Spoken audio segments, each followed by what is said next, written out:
Y bueno, continuamos con dos palabras que se han puesto en tendencia y en ocasiones se usan como sinónimo, pero no lo son. Estamos hablando de sostenibilidad y sustentabilidad, para aclarar las diferencias y sobre todo también la importancia de ambos términos. Invito al escenario a nuestros siguientes panelistas. Yosune Miquela Jáuregui Graf, jefa del Laboratorio Nacional de Ciencias de la Sostenibilidad de la Universidad Nacional Autónoma de México. Bienvenida.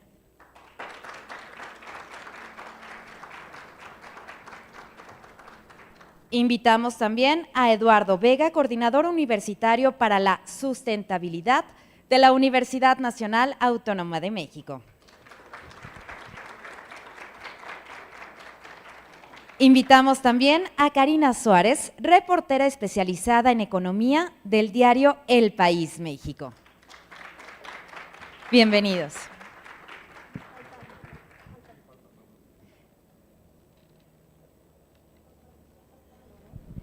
Y bueno, también tenemos a Pablo Necoechea, gerente nacional de sustentabilidad y cambio climático del TEC de Monterrey. Gracias.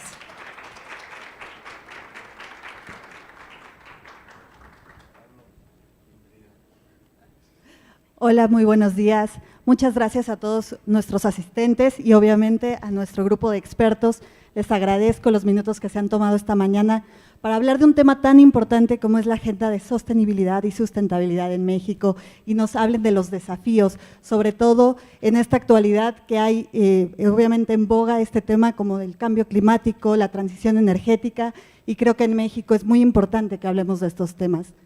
Me gustaría que abriéramos la conversación, doctora, si nos hace el favor, hablando de dónde está México hoy en día en este tema de la agenda de sustentabilidad y qué sí se ha hecho bien en este momento. Gracias. Muy buenos días, muchas gracias por la invitación, es un placer para mí estar aquí y compartir este espacio.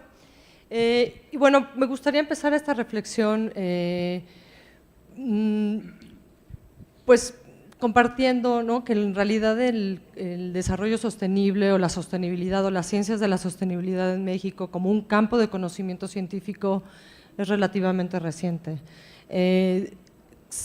Digamos, la primera noción o la primera vez que se toca este término fue durante el informe Brundtland en 1987 y ahí se estipula, o fue el primer concepto de desarrollo sostenible en el cual se plantea que el desarrollo sostenible es aquel desarrollo que satisface las necesidades actuales sin comprometer las necesidades futuras. Sin embargo, esta noción o este concepto funciona como un eje, un principio rector, un principio normativo, una aspiración. Sin embargo, es complicado hacerlo operativo y creo que me gustaría comenzar esta reflexión así. Dentro de los retos de hacer operativo el concepto de sostenibilidad, existen varios retos. Uno de ellos, y si volvemos a este concepto de desarrollo sostenible, es el tema de justicia intergeneracional, ¿no? Se habla justo de no comprometer las necesidades futuras, pero en realidad eso está lleno de incertidumbre. ¿Cuáles van a ser esas necesidades futuras? ¿Cómo va a estar el contexto? ¿Cómo van a estar los sistemas sociales, políticos, ambientales futuros? No lo sabemos. Ese es uno de los grandes retos. ¿Cómo lo hacemos operativo? ¿Cómo podemos determinar y cuantificar esas transiciones críticas y umbrales críticos de los sistemas? ¿Cómo sabemos con qué magnitud y con qué velocidad se tienen que implementar ciertas intervenciones? Eso sería, creo que, uno de los principales retos, y creo que en ese aspecto muchos de los planes actuales de desarrollo en México, ya sea el de cambio climático, el de resiliencia, el plan de descarbonización, pues pareciera que son pues cartas a Santa Claus, llamémoslo así, ¿no? De reducir, incentivar tal, pero poco nos dicen de cómo hacerlo. ¿Cómo podemos hacerlo operativo? Eso creo que es uno de los, o sea, el tema de la justicia intergeneracional. Otro de los grandes retos también es el tema de que, pues en realidad la construcción de sostenibilidad, o sea, más que como un objetivo, como un proceso, implica también reconocer que existen complejidades sociales, económicas, políticas en contextos locales, ¿no? No podemos simplemente extrapolar lo que funciona para cierto contexto, llevarlo a otro contexto y esperar que los resultados sean exitosos. Esto creo que también es algo que ha faltado, ¿no? Ser sensible a estas complejidades locales, incluso eso se puede ver, por ejemplo, en el tema de muchos de los indicadores de la Agenda 2030, pues son indicadores que si bien pues nos permiten al menos guiar y conducir al sistema en cuanto a las intervenciones, pero poco nos dicen de esos detalles, ¿no? Pues más a nivel local, ¿no? Y esta complejidad, sin duda, pues nos lleva también a otra reflexión, que es cómo incorporamos los distintos puntos de vista, los distintos intereses de grupos que posiblemente pueden tener preferencias completamente opuestas, ¿no? Y cómo desde la academia, que es en realidad desde la posición en la que vengo a hablar, podemos generar y reducir esta brecha que vincule, digamos, el conocimiento científico con la toma de decisiones. Entonces, bueno, más que tener yo un diagnóstico de si está bien o mal, si lo estamos haciendo bien o mal, creo que hay grandes avances. Sin embargo, creo que sí hay cosas por hacer en el sentido de cómo hacerlo operativo y, bueno, algunos de los retos que acabo de mencionar. Perfecto. Doctora, quisiera continuar con el doctor Eduardo Vega López para que nos hable desde su perspectiva y de lo que es evidentemente la UNAM, cómo se puede hacer para que todo esto que hablaba hace un momento la doctora, que suena un poco ambicioso o muy ambicioso más bien, se aterrice en políticas concretas y se pueda ayudar a que cada región, cada estado tenga su propia agenda de sostenibilidad. Sí, muchas gracias. Igualmente agradezco de verdad muchísimo la invitación a este foro porque nos da ocasión de conversar de manera amplia con los diferentes sectores que participamos en la sociedad. Quisiera iniciar mi respuesta de la siguiente manera. En México hemos tenido muchos avances y vemos en un horizonte de tiempo amplio. Por ejemplo, 5 años después del 87, lo acaba de decir Yosune muy claramente, después de que se hizo público el informe conocidísimo como de Nuestro Futuro Común, donde por primera vez se habla de manera explícita del desarrollo sustentable desde Naciones Unidas, 5 años después solamente, y con trabajos previos inmediatos, México organizó políticas públicas que hoy siguen vigentes. Por ejemplo, institucionalmente fundó el Instituto Nacional de Ecología, la Procuraduría Federal de Protección al Ambiente y la Comisión Nacional para el Conocimiento y Uso de la Biodiversidad. Esas 3 instituciones que son imprescindibles para cualquier aspiración a la sustentabilidad en el país, se fundaron en el 1992, y hasta ahora siguen vigentes. Bueno, después, 94, se funda por primera vez a nivel de Ministerio de Estado, es decir, en esa jerarquía pública, la Secretaría de Medio Ambiente, Recursos Naturales y Pesca. Abrevio, con esa institucionalidad pública que no existía antes en México, se han venido diseñando y poniendo en vigor políticas muy importantes, que si no las hubiéramos tenido en vigor los 90, los primeros años de este siglo y hasta el día de hoy, verdaderamente estaremos mucho peor de lo que uno con ojos críticos puede ver en la realidad que vivimos. Ahora, y cierro con esa mi primera respuesta, a escala estatal también hubo una lluvia de generación institucional de secretarías a esa escala estatal, de ecología, de medio ambiente y desarrollo, etcétera. Entonces, digamos que en México tenemos mucha capacidad institucional, es lo que a mí me parece, y lo que tenemos que seguir insistiendo, avanzando y con una necedad educada, insistir en que la agenda de la sustentabilidad no es de coyunturas. Por lo tanto, y ahora sí cierro, y más adelantito me quisiera abundar sobre estos temas, transición hacia energías renovables, conservación estricta de ecosistemas, vida silvestre, acervos genéticos, funciones bioecológicas, biogeoquímicas son importantísimas. Esa debería ser parte de la agenda de cualquier país y México la necesita con urgencia. Comprendo, muchas gracias. Me gustaría, don Pablo, que usted cerrara un poco con la visión desde el TEC de Monterrey. ¿Cuál es su diagnóstico y cómo ve el funcionamiento de este andamiaje institucional que acaba de mencionar el doctor? ¿Si ha funcionado? ¿Cuáles son los principales resultados que ha dado todas esas instituciones, por favor? Muchas gracias. Quisiera de igual manera saludar a los miembros de aquí del panel, moderadora, agradecer la invitación a este importante foro y comenzar diciendo que cuando hablamos de sostenibilidad o sustentabilidad, habría que diferenciar un poco el término y diferenciarlo también entre el aspecto en sí a lo que se refiere a la sostenibilidad, ¿no? Cuando hablamos del término sostenibilidad, muchas veces y tradicionalmente lo hemos ligado únicamente con temas medioambientales, ¿no? Pero la sostenibilidad va más allá. La sostenibilidad, como mencionaban, pues va en esa eficiencia de la distribución de los recursos sin comprometerlos a las generaciones futuras.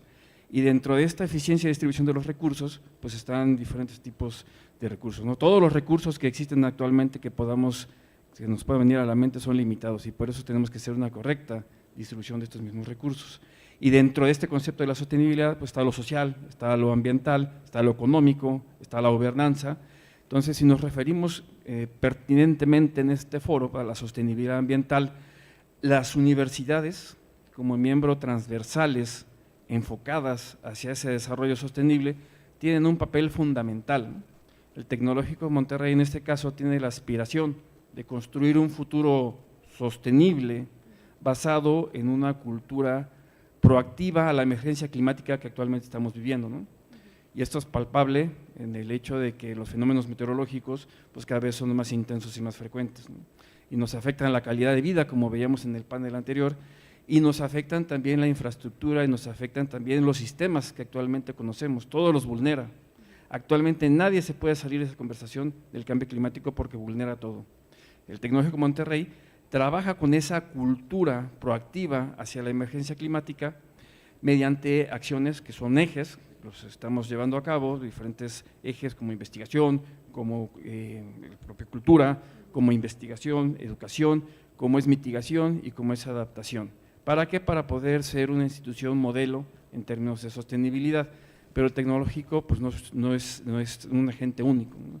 El cambio climático pues, es transversal y por eso el vincularlo también con la sociedad, con la iniciativa privada y también el promover la generación de conocimiento y la generación de política pública para que la sociedad en sí, en su global concepto, pueda tener un ambiente para desarrollar este desarrollo económico, buscar ese desarrollo económico que no únicamente se base en indicadores meramente financieros, sino que promueva una calidad de vida, promueva indicadores de mejoramiento en términos de salud, medio ambiente y sociedad, pues entonces estaremos hablando de que hay un avance, ¿no? En México, como mencionaba el doctor, pues ha ido tradicionalmente avanzando, ¿no? Pero vemos sociedades que van mucho más avanzadas, como la de Europa, incluso Estados Unidos ahorita que ya está regulando también a través de la SEC, la Security Exchange Commission, a las empresas públicas para que ya estén publicando, transparentando sus acciones y sus riesgos climáticos, ¿no? Generalmente esas acciones de sostenibilidad han empezado en Europa, sigue Estados Unidos y va un poco rezagada en América Latina, pero en esta transversalidad desde la trinchera de cada uno y desde universidad, como nos toca a nosotros, bueno, abonar para que este desarrollo sostenible sea lo más pronto posible y estemos, pues obviamente, avanzando hacia la aspiración que cada uno de nosotros tenemos, ¿no? Doctora, y en este sentido, ¿qué tan receptivo ve a los gobiernos y a la iniciativa privada para crear estas sinergias en pro de estas metas de sustentabilidad? Pues creo que esto, o sea, es una pregunta complicada porque, bueno, tampoco es que he hecho como un censo, un diagnóstico de, ¿no? Pero lo que sí creo es que desde la academia nos ha fallado el transmitir de manera correcta, de manera asertiva, la urgencia, ¿no? En particular de los grandes temas y de las grandes crisis de sostenibilidad. A mí hay un tema que me interesa mucho, que es, por ejemplo, ahorita que mencionaba el doctor, el tema de vulnerabilidad, y principalmente, bueno, en el contexto de cambio climático, cuando hablamos de vulnerabilidad, porque la vulnerabilidad, y esto es algo que hay que ¿no?, un poco relacionado a esta pregunta, no solo es una cuestión biofísica, o sea, cuando se habla de cambio climático, ¿no?, de vulnerabilidad al cambio climático, o sea, no solamente es que estemos expuestos a eventos extremos, de olas de calor o precipitación. La vulnerabilidad en realidad es algo que se construye a través de la toma de decisiones, es un problema de administración, es una cuestión de gestión. Y también tiene un legado histórico. Cuando hablamos, por ejemplo, de la Ciudad de México, de vulnerabilidad, de escasez de agua, pues ¿quién pensaría que teniendo estos grandes lagos y este sistema lacustre, pues viviéramos un tema de escasez de agua?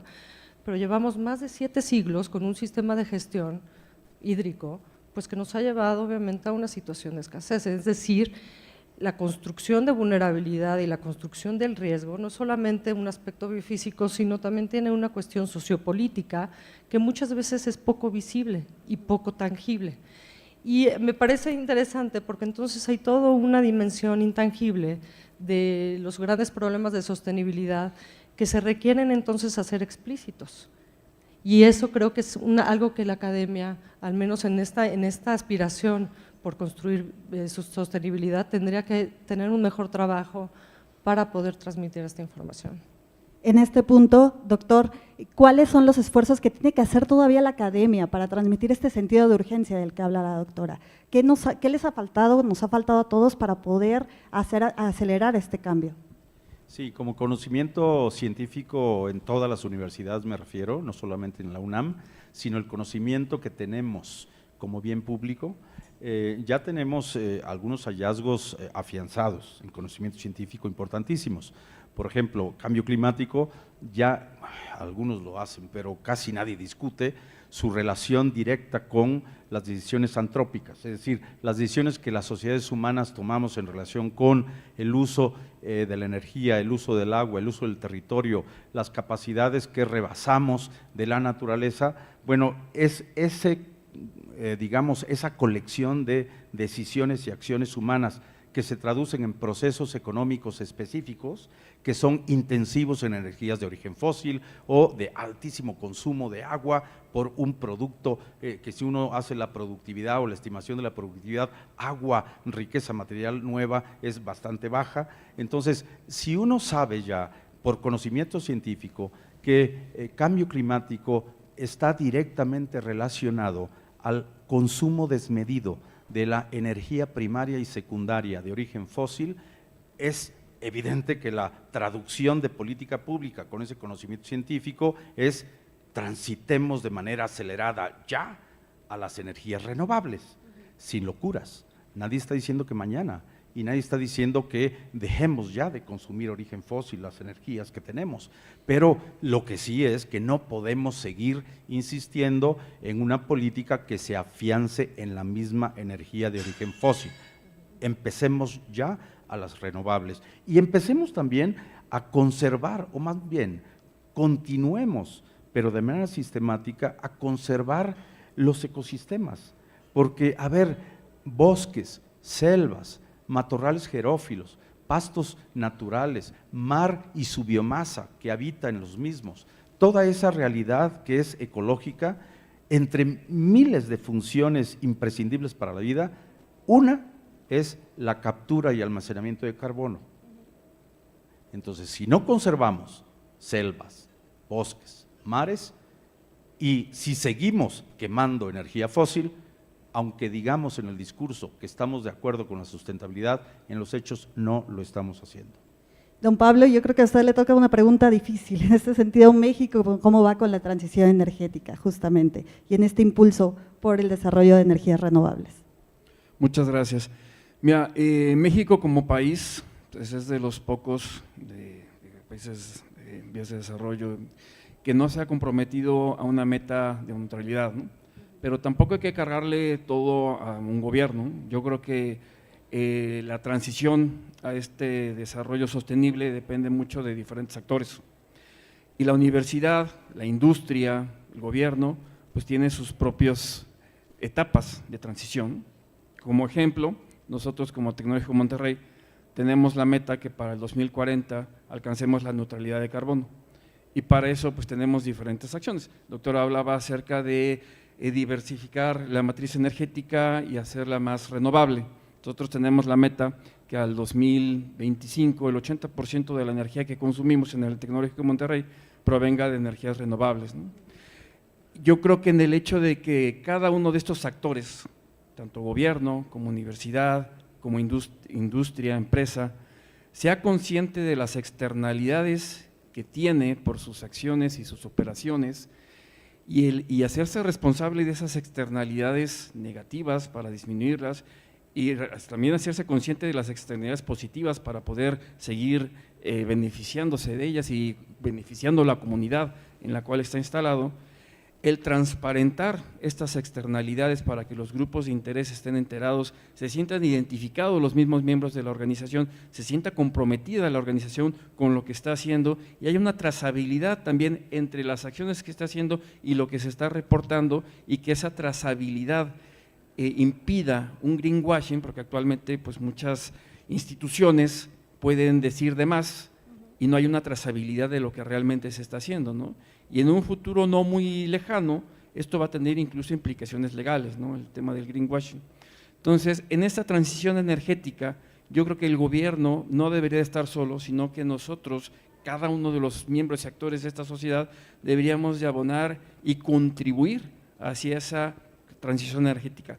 Lo que sí necesita un gobierno, o lo que necesita el próximo gobierno que resulte electo, es, como mencionaba el doctor, pues transicionar, ¿no? Seguir transicionando y que ese marco jurídico a través de la Ley General de Equilibrio Ecológico, Protección del Medio Ambiente, la Ley General de Cambio Climático, todo ese marco normativo pues se siga expandiendo y se siga beneficiando al recurso limitado de los más importantes que tenemos, que es el recurso natural.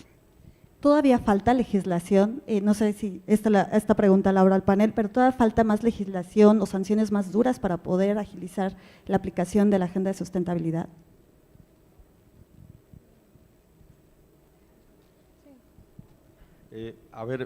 Yo diría no necesariamente, digo, siempre se pueden hacer, por supuesto que mejoras a cualquier ley vigente, siempre se pueden hacer añadidos importantísimos a la Constitución, como el que nos acaban de narrar Paola y Alejandra, qué duda cabe, por supuesto que sí, en ese sentido sí harán falta mejores instrumentos jurídicos que nos den mayor certidumbre de las decisiones públicas, sociales, privadas, comunitarias, pero yo diría, si nos pusiéramos en un escenario que nuestra Constitución actual, la vigente, y nuestras leyes actuales, las vigentes, van a estar vigentes los próximos 10 años, pero las cumplimos, vamos a transitar muy bien hacia escenarios de sustentabilidad. Entonces, ¿hay necesidad de mejoras jurídicas? Por supuesto que sí, claro que sí. Ahora, yo francamente no soy abogado, seguramente una abogada, un abogado diría otra cosa, pero como soy economista, creo que si la sociedad en su conjunto, privados, comunitarios, sociedad civil, gobierno, también cumplimos la ley que tenemos hoy de cambio climático, de conservación de vida silvestre, la de equilibrio general que tenemos también vigente, si cumplimos todas las leyes y el artículo 4º constitucional que nos dice derecho humano a un medio ambiente sano, con eso son, digamos, herramientas suficientes como para diseñar política pública de transición energética, de conservación ecológica, de mejor aprovechamiento, uso eficiente y ahorro de agua, ¿sí? Y de identificar cuáles son los volúmenes disponibles de agua que hoy tenemos y que deberíamos liberarlos, porque están haciendo un consumo terriblemente ineficiente y voluminoso para reorientar esos mismos volúmenes de agua hacia otros usos y usuarios que están emergiendo de manera muy impresionante. Me refiero, y con esto cierro, al consumo excesivo que hace el sector agrícola en el mundo, pero México no es la excepción. El consumo nacional de agua en México por actividades agrícolas es del 76%. Y el consumo de abastecimiento público de agua en ciudades, viviendas, o el consumo doméstico, pues el consumo residencial urbano es del 15%, pero el consumo el de ciudades y viviendas, es el que ha crecido más junto al consumo exigente de la diversidad de manufacturas, industrias y actividades asentadas en las ciudades. Bueno, si ese es el consumo que está creciendo más, necesitamos liberar ¿de dónde?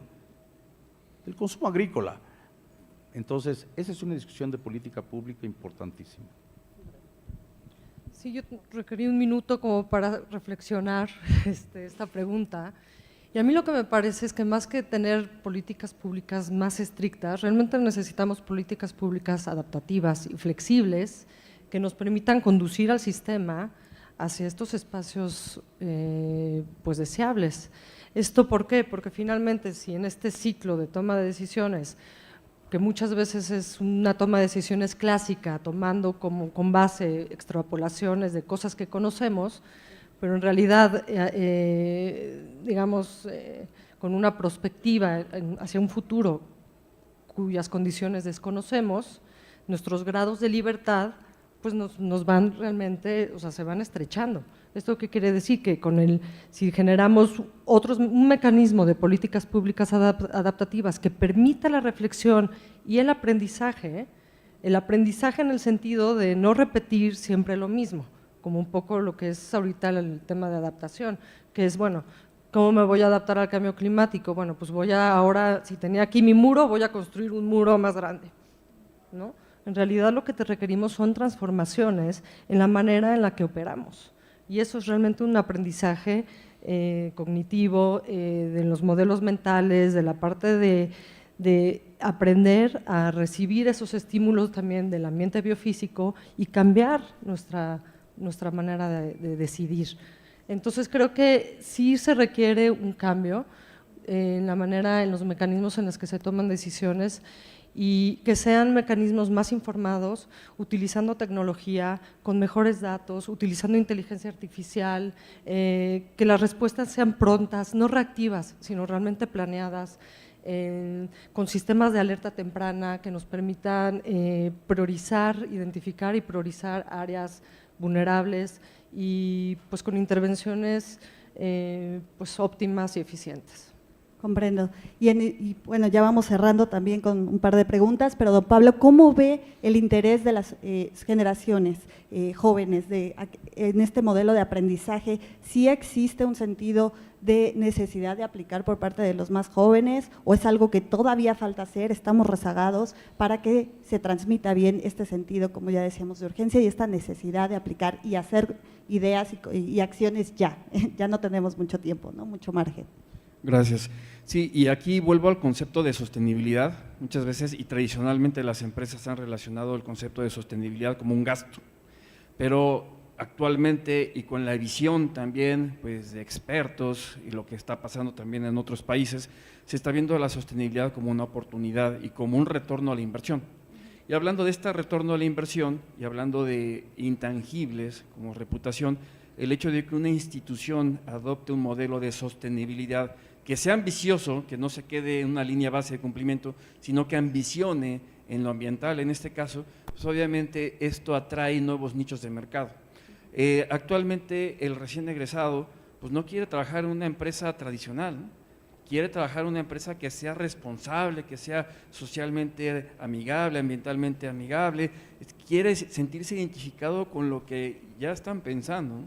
Entonces, una organización, al transparentar estas acciones de sostenibilidad, pues se vuelve apetecible para la juventud, para los recién egresados, si es una empresa que se dedica a servicios, apetecible a los clientes, ¿no? Entonces, este concepto de la sostenibilidad está explotando nuevos nichos de mercado, y la juventud cada vez está buscando más que diferentes actores de esta sociedad, tanto industria, gobierno como academia, pues entren a cuestiones, a trazos firmes en cuestión de sostenibilidad. Yo lo veo como una gran oportunidad para cualquier institución avanzar y comprometerse y ambicionar en temas de sostenibilidad para poder traer talento, en este caso talento juvenil, hacia estas instituciones, ¿no? Y nosotros como universidad, obviamente es clave un papel de la sostenibilidad, crear currículas con conceptos de los ODS, de cambio climático, integrando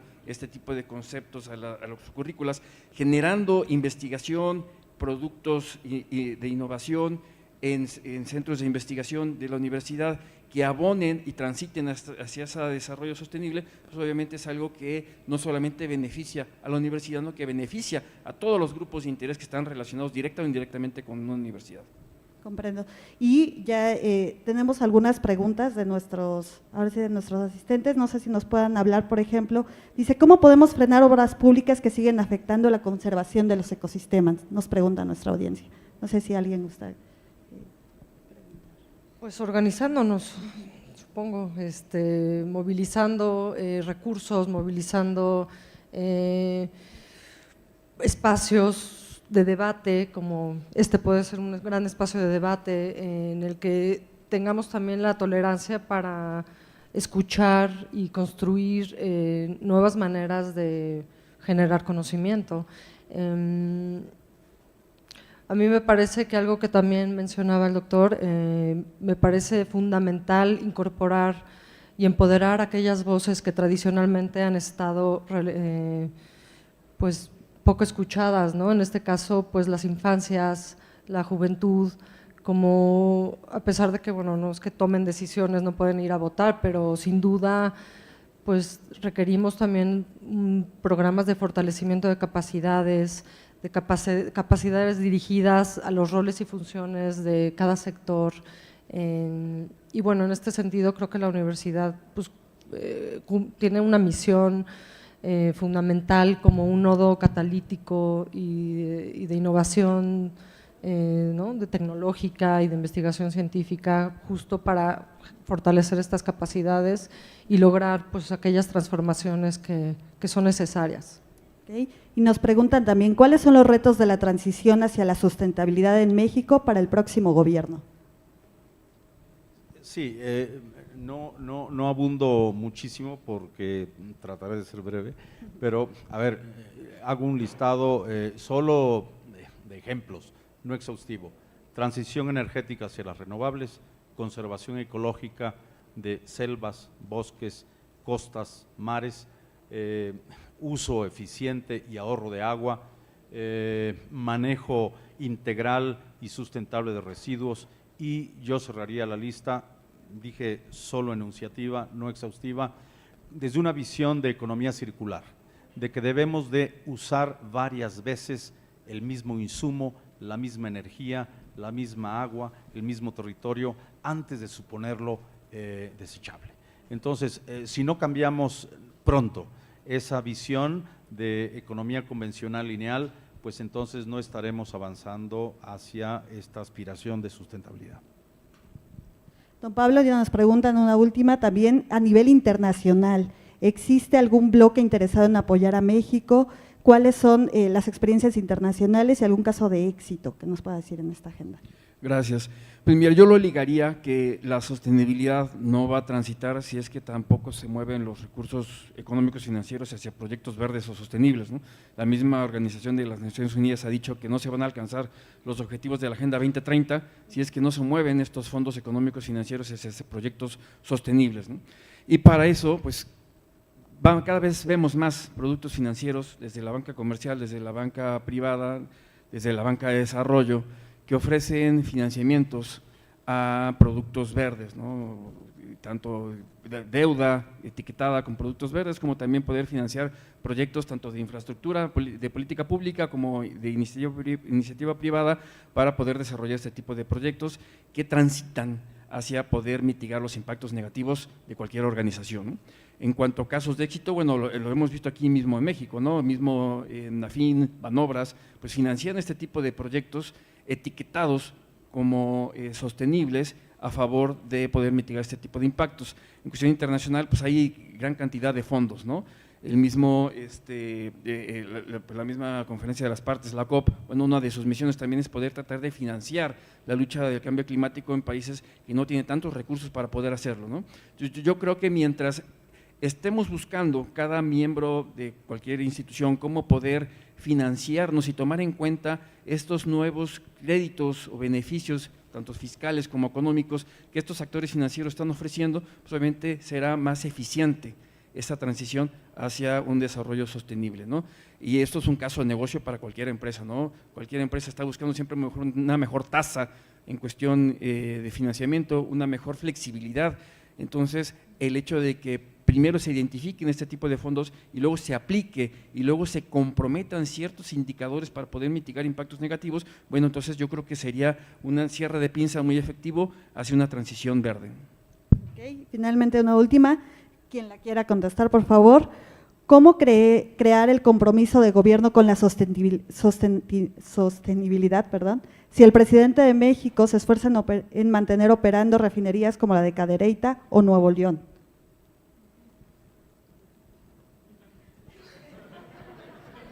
Siguiente Pues pregunta. con la votación. Siguiente pregunta. Bueno, a ver, son 6 refinerías las que tenemos y una en construcción. Hasta donde yo tengo conocimiento todavía no se refina el primer barril. Me refiero para convertirlo en gasolinas o diésel o lo que sea. Entonces, son 6 refinerías. Sí, justamente es a lo que me refiero. No solo, creo, hay que oponerse con educación, pero con firmeza, a proyectos que uno sabe que no van en ruta de la sustentabilidad.